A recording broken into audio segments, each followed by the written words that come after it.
বিসমিল্লাহির রহমানির রহিম ওয়া মা আরসালনাকা ইল্লা রাহমাতাল লিল আলামিন। বিশ্ববাসীর জন্য আল্লাহ পাক সুবহানাহু ওয়া তাআলা নবী রহমতকে দু জাহানের জন্য রহমত বানিয়ে পাঠিয়েছেন।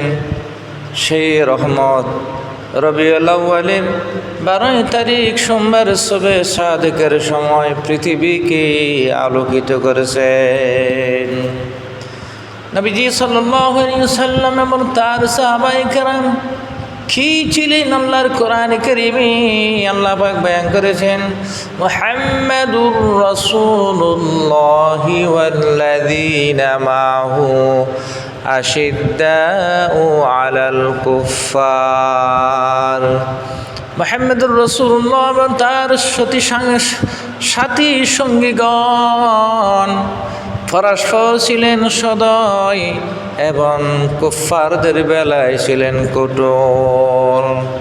পরস্পর সদয় মিল মোহাব্বত ভালোবাসা ছিল, আর কুফফারদের কাফেরদের বেলায় গিয়ে কঠোর ছিলেন রাসূল পাকের সাহাবায়ে কেরাম। রহমতের নবীর সংস্পর্শে এসে সাহাবায়ে কেরাম জিরো থেকে হিরো হয়েছেন। উমরের মতো ব্যক্তি, আবু বকর সিদ্দিকের মতো ব্যক্তি, উসমান আলী জিন্নুরাইন এবং সাহাবায়ে কেরাম গঠন করলেন যা পৃথিবীতে আজ নমুনা স্বরূপ উদাহরণ দ্বিতীয় নাই। দুনিয়ায় আদালত মে তেরা নাম রহেগা, फारूक तेरी नाम से इस्लाम रहेगा।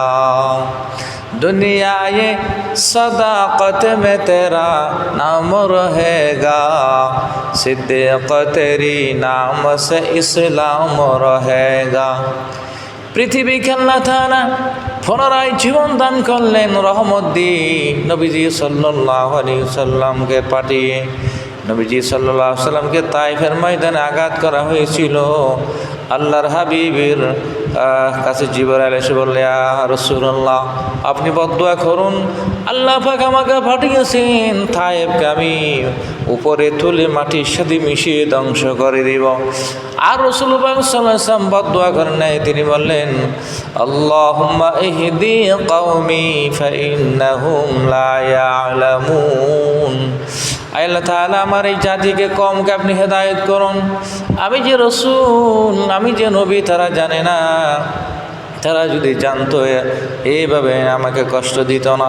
কাজে আমি দোয়া করছি তাদেরকে হেদায়েত